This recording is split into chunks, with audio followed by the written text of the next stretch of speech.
Hi students, मैं cell Manish Kumar और आप देख रहे हैं अपना favourite channel tricky chemistry by Manish sir. ठीक है, तो लास्ट क्लास में अपन ने जो है जो अभिक्रिया की कोटि का निर्धारण करते हैं दो प्रकार से आपको बताया था। एक तो जो अभिक्रिया की कोटि है ना वो वेग नियम को देखकर या वेग समीकरण को देखकर पता लगा सकते हैं, और एक वेग नियतांक की इकाई जो है ना उसको देखकर अपन पता लगा सकते हैं। तो जो स्टूडेंट आज की क्लास देख रहे हैं वो इससे पहले वाली क्लास देख लें, जिससे कि आपको जो है वो थोड़ा इजी वे में आपको समझ में आ जाएगी। ठीक है, वैसे तो मैं अभी बताऊंगा तो आज भी आपको समझ में आ जाएगा, लेकिन वहां से आप थ्योरेटिकल चीजें जो है वो देख सकते हैं। ठीक है, तो आज की क्लास में अपन सीखेंगे कि अभिक्रिया कोटि का निर्धारण कैसे कर सकते हैं, और उसके आधार पर जो वेग नियम का समीकरण हुआ या अभिक्रिया कोटि जो उसमें अभिक्रिया के वेग में परिवर्तन किस प्रकार हो सकता है। ठीक है, तो क्लास में इसी तरीके से बने रहिए आप, क्लास को बीच में छोड़कर न जाएं। अगर वीडियो आपको अच्छे लग रहे हैं तो आप लाइक कीजिए और कमेंट कीजिए। अगर चैनल को सब्सक्राइब नहीं किया हो तो चैनल को प्लीज आप सब्सक्राइब कर दीजिए। ठीक है, तो आज की क्लास को स्टार्ट करते हैं बगैर टाइम वेस्ट करे हुए।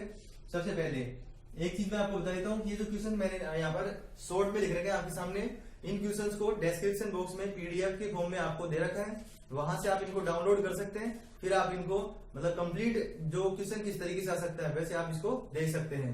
ठीक है, तो क्वेश्चन किस तरीके से दिया आएगा। क्वेश्चन नंबर 1 है कि निम्नलिखित अभिक्रियाओं के लिए अभिक्रियाओं की कोटि कितनी होगी या कोटि का निर्धारण कैसे किया जाएगा। तो मैंने आपको क्या बताया था कि अगर अभिक्रिया की कोटि पता लगानी है तो जो घात होती है ना, जो घात होती है उनका क्या कर देते हैं, योग कर देते हैं। योग मतलब घातें दे रखी है ना वेग नियम में, उनमें घातों का क्या कर देंगे, योग कर देंगे, घातों का योग। तो पहला नियम तो ये बताया था घातों का योग, और दूसरा बताया था के की इकाई से। तो एक बार घातों के योग से अपन पहले वाले का आंसर तो निकाल लेते हैं। देखो, अगर इसकी कोटि पूछेंगे आपसे तो आप क्या करोगे, घात कितनी है 1/2 प्लस 3/2, कितनी कोटि हो गई 2। आप इसको बोल सकते हो कि पहले वाली अभिक्रिया है ना वो एक द्वितीय कोटि अभिक्रिया है। कौन सी है, द्वितीय कोटि अभिक्रिया है। ठीक है, तो फर्स्ट जो अभिक्रिया आपके पास आ गई है उसका जो आंसर हो गया आपके पास वो हो गया द्वितीय कोटि। ठीक है, अब इस पे आते हैं। इसमें देखो वैसे ही अगर इसकी कोटि पता लगानी है तो 3/2 प्लस, लेकिन यहाँ पर क्या है माइनस, तो ये हो जाएगा -1, तो क्या हो जाएगा हाफ। हाफ का मतलब कौन सा हो गया, ये अर्ध कोटि अभिक्रिया। कौन सी हो गई, अर्ध कोटि अभिक्रिया।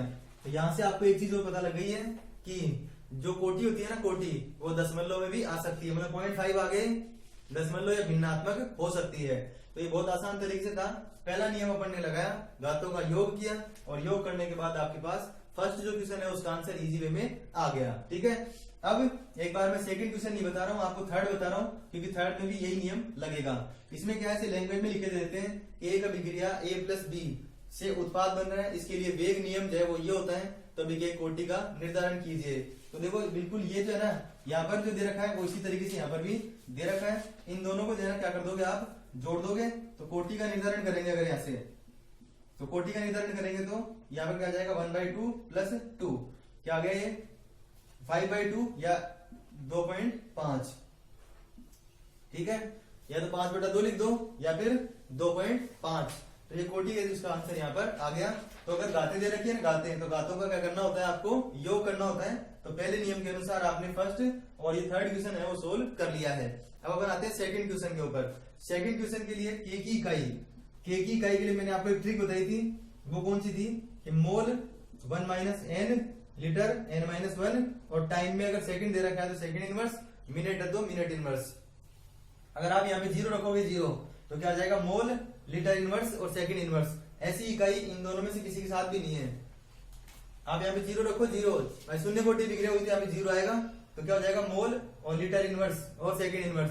तो देखो इसमें मोल पे इनवर्स है, जबकि इस फॉर्मूले के अनुसार 0 होता है ना तो लीटर पे इनवर्स आ रहा था। इसका मतलब इन दोनों में से कोई भी शून्य कोटि अभिक्रिया तो नहीं है। फिर आप इन दोनों की जगह पे क्या रखो 1, ये 0 हो गया, ये भी 0 हो गया, क्या बचा सेकंड इनवर्स। इसका मतलब 1 रखने पर क्या इकाई बची, सेकंड इनवर्स। तो ये जो आपके पास आंसर दे रखा है, ये तो दे रखा है ना कि इसकी इकाई जो है ना वो सेकंड इनवर्स है, इसका मतलब ये प्रथम कोटि अभिक्रिया हो जाएगी। ऐसे लैंग्वेज में लिख के देंगे आपको कि एक अभिक्रिया के लिए वेग नियतांक का मान ये है, तो इसकी कोटि कौन सी होगी। तो आप आंसर इस तरीके से देंगे, और इसका स्पष्टीकरण आप ऐसे देंगे क्योंकि ये प्रथम कोटि अभिक्रिया इसलिए है क्योंकि इसकी जो इकाई है वो क्या है, समय इनवर्स है, मतलब सेकंड इनवर्स, मिनट इनवर्स, जो कि प्रथम कोटि के अनुसार होती है। अब आप रखो यहाँ पर कितना, 2 रख दो, यहाँ पर 2, तो 1 माइनस 2 -1 और 2 माइनस 1 +1, ठीक है। तो मोल पे -1, लीटर पे +1 और सेकंड इनवर्स। तो ये कौन सी अभिक्रिया हो गई आपके पास? द्वितीय कोटि अभिक्रिया। कौन सी हो गई? द्वितीय कोटि अभिक्रिया, ठीक है। तो बहुत सिंपल तरीके से आपने यहाँ पर आंसर निकाले हैं। दो नियम आपको काम में लेने थे, घातों का योग और के की इकाई। अब मैं आपको ये 3 क्वेश्चन बताने के बाद ये चौथा क्वेश्चन बता रहा हूँ, इसको देखिए आप। क्या बोला जा रहा है इसमें? एक अभिक्रिया में x का y में रूपांतरण, एक अभिक्रिया में x का y में रूपांतरण द्वितीय कोटि अभिक्रिया है। इसका मतलब क्या हुआ? आपको यहाँ पर रिएक्शन बनानी है और वो रिएक्शन जो आप देखो कैसे बनाएंगे। क्या बोल रहा है ये? x का y में रूपांतरण द्वितीय कोटि अभिक्रिया है।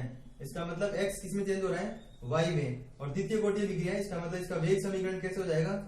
वेग बराबर k, x की पावर कितनी हो जाएगी? 2। भाई इसकी पावर 2 है, इससे तो पता लग रहा है कि द्वितीय कोटि है, क्योंकि घातों का योग करेंगे तभी पता चलेगा कि कोटि कितनी है, द्वितीय कोटि। इसमें क्रियाकारक एक ही है, आप y को मत लिख देना इसके अंदर, क्योंकि वेग नियम में जो है ना क्या आते हैं? केवल क्रियाकारक, क्योंकि जो अभिक्रिया का वेग होता है वो क्रियाकारकों की सांद्रता के समानुपाती होता है। तो ये आ गया अपने पास। फिर देखो इसने क्या कहा है? x की सांद्रता को 3 गुना कर दिया जाए। जो x की सांद्रता है वो 3 गुना कर दे, मतलब अभी जितनी है ना उससे 3 गुना। इसका मतलब क्या हो गया कि वेग बराबर k, ब्रैकेट के अंदर क्या आ जाएगा? 3 गुना कर दिया तो स्क्वायर आ जाएगा यहाँ पर। और ये पूछेंगे कि वेग पर क्या प्रभाव पड़ेगा, तो आपका जो आंसर होगा वो होगा कि वेग क्या हो जाएगा? 9 गुना हो जाएगा। वेग क्या हो जाएगा? यहाँ से 9 गुना हो जाएगा। तो कुछ भी नहीं करना पड़ा आपको, सिंपली है ना, ये जो अभिक्रिया दे रखी है, मतलब ये जो लैंग्वेज में लिखा हुआ है उससे पहले ये बनाओगे, फिर उसके बाद में वेग नियम, और वेग नियम के बाद जितना परिवर्तन कर रहे हैं वो ब्रैकेट के अंदर आ जाएगा। और उसके अनुसार अगर स्क्वायर है, जैसे मान लो यहाँ पे 1 होता है, 1 प्रथम कोटि अभिक्रिया होती है, तो वेग में क्या बोलते हैं अपन? 3 गुना हो जाएगा वेग, ठीक है। तो ये हो गया अपने पास 4 क्वेश्चन। अब अपन और जो शेष क्वेश्चन जो है वो किस तरीके से हो सकते हैं इसके अंदर, उनको देखते हैं। तो अपन देखते हैं बाकी जो क्वेश्चन और कौन से आ सकते थे, तो उनको अपन देखते हैं यहाँ पर। तो देखिए एक क्वेश्चन जो है वो ये है कि एक अभिक्रिया ए के सापेक्ष प्रथम कोटि, एक अभिक्रिया ए के सापेक्ष कौन सी है? प्रथम कोटि है, और बी के सापेक्ष है ना वो द्वितीय कोटि है। तो आपसे 3 क्वेश्चन पूछे जा रहे हैं यहाँ पर कि इसका अवकल वेग समीकरण क्या होगा, और बी की सांद्रता 3 गुनी कर दी जाए तो वेग पर क्या प्रभाव पड़ेगा, और ए और बी की सांद्रता 2 गुनी कर दी जाए तो वेग पर क्या प्रभाव पड़ेगा, ठीक है।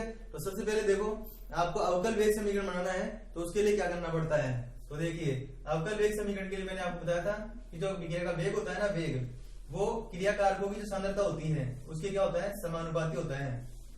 अभिक्रिया का जो वेग होता है वो क्रियाकारकों की सांद्रता के समानुपाती होता है। तो देखो ए के सापेक्ष कौन सी कोटि की है? प्रथम कोटि की। इसका मतलब इसकी पावर क्या हो गई? 1। आप नहीं भी लिखोगे तो भी 1 ही है। और बी के सापेक्ष कितनी है? द्वितीय कोटि। तो यहाँ पर क्या आ जाएगा? 2, ठीक है। इसी को आप जो है ना ऐसे भी लिख सकते थे कि माइनस dr/dt। ये दोनों के दोनों ही है ना, इसके क्या है? अवकल वेग समीकरण होते हैं, ठीक है। आप इनमें से कोई सा भी आंसर लिख दो, दोनों सही है। अगली बात समझ में? तो ये हुआ पहला, इसका अवकल वेग समीकरण कैसे लिख सकते हैं, बहुत सिंपल है। दूसरा देखो, अभी अपन ने क्वेश्चन किया था उसके जैसा ये बिल्कुल ये कि ये क्या बोल रहे हैं कि अगर बी की सांद्रता को 3 गुना कर दिया जाए, किसको? बी की सांद्रता को 3 गुना कर दिया जाए तो अभिक्रिया के वेग पर क्या प्रभाव पड़ेगा। तो देखो केवल किसको चेंज किया है? बी को चेंज किया है केवल। सेकंड क्वेश्चन में देख रहे हैं अपन बी को चेंज किया है, तो वेग बराबर क्या हो जाएगा? के।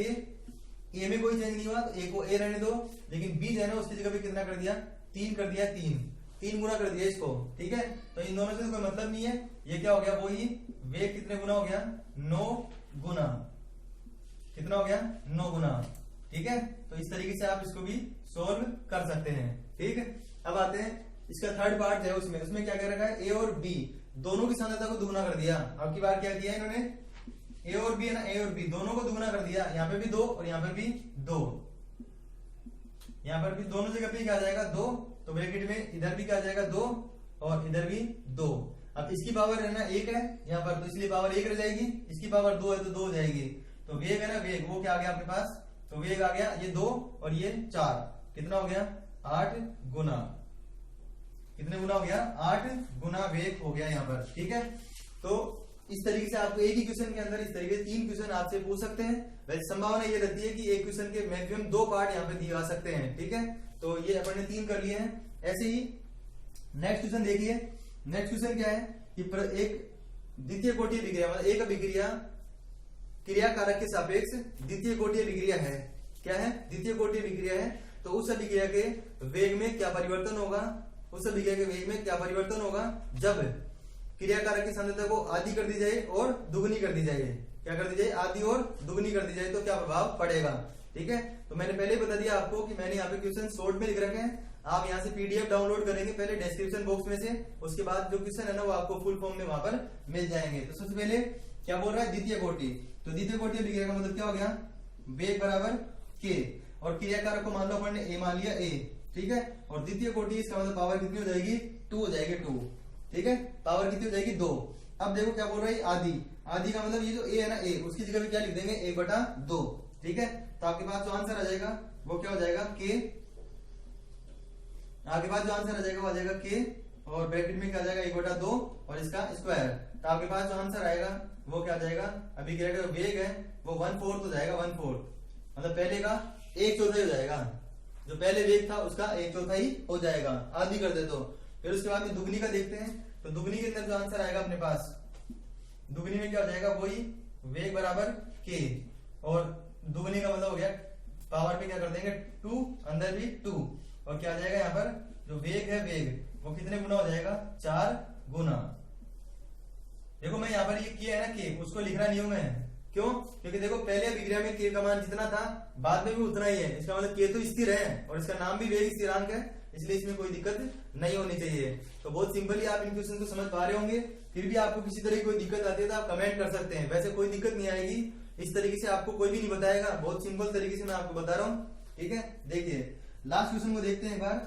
जो वेग है वेग मतलब डाई एथिल ईथर, ये लिखा हुआ है ना CH3OCH3, इसको बोलते हैं डाई एथिल ईथर, जो कि गैस अवस्था में होता है। वैसे आपको यहाँ से फर्क नहीं पड़ रहा कि गैस में है कि ठोस में है, वैसे ही पता लग रहा है आपको। तो यहाँ से दाब आ रहा है, दाब, और दाब का प्रभाव केवल किसके ऊपर होता है? गैसों के ऊपर। ठीक है, मैंने विलियन वाले चैप्टर में आपको बता रखा है कि दाब का प्रभाव केवल किसके ऊपर होता है? गैसों के ऊपर होता है। तो वहां से आप इनको और भी अच्छे से सीख सकते हैं। ठीक है, अब 2 चीजें पूछ रहे हैं आपसे कि वेग की इकाई बताओ एक तो, और एक वेग नियतांक मतलब के की इकाई बताओ। ठीक है, तो वेग की इकाई इसी चैप्टर के फर्स्ट क्लास के अंदर मैंने आपको बताई थी। अच्छा, इसमें 2 कंडीशन दे रखी है उन्होंने कि दाब को बार में लिया जाए और समय को मिनट में लिया जाए।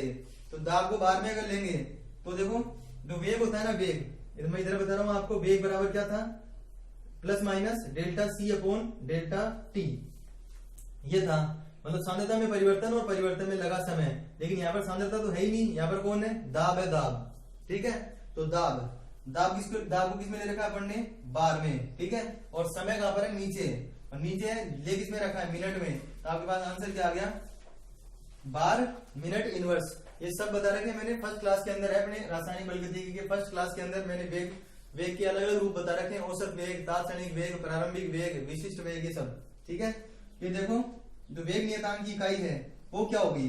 तो वेग नियतांक की इकाई के लिए अभी थोड़ी देर पहले बताया था आपको कि मोल लीटर इनवर्स, मतलब मोल 1 - n, ऐसे था, मोल 1 - n लीटर n-1, और टाइम इनवर्स। तो देखो ये तो इसमें आएगा नहीं, यहाँ पर क्या आ जाएगा? दाब आ जाएगा। या फिर आप इसका एक बार है ना वेग समीकरण लिख लो, फिर और आसान हो जाएगा आपके लिए। वेग बराबर के, यहाँ पर आ जाएगा P, कैपिटल ब्रैकेट नहीं आएगा इसमें, PCH3OCH3, इसकी पावर दे रखी है 3/2। ठीक है, ये दे रखा है इसके अंदर। अब देखो करना क्या है, आपको वेग नियतांक निकालना है। तो ये इसके नीचे आ जाएगा, वैसे दे रखा है इसके अंदर ये तो वेग, ये बात तो ये जो है ना इसके नीचे आ जाएगा। ठीक है, तो वेग अपॉन दाब हो गया। ठीक है, क्या हो जाएगा? वेग अपॉन दाब। तो देखो यहाँ पर जो वेग था ना वेग, वो इसका क्या था? ठीक है, मैं इसको इधर थोड़ा साइड में सोल्व कर देता हूं एक बार।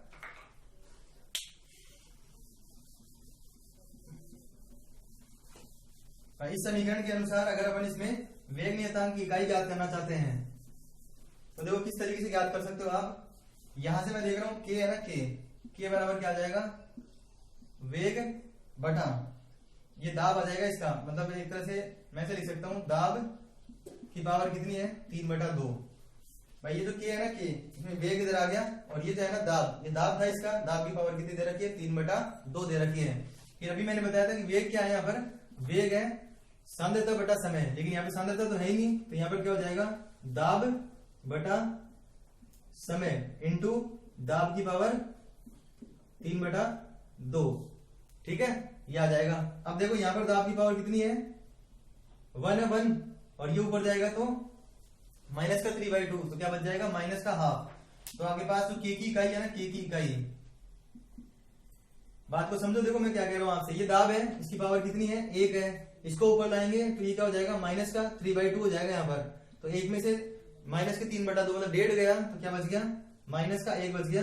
तो आपके पास जो इकाई आ गई ना, इकाई वो क्या आ गई बार की पावर माइनस का 1/2।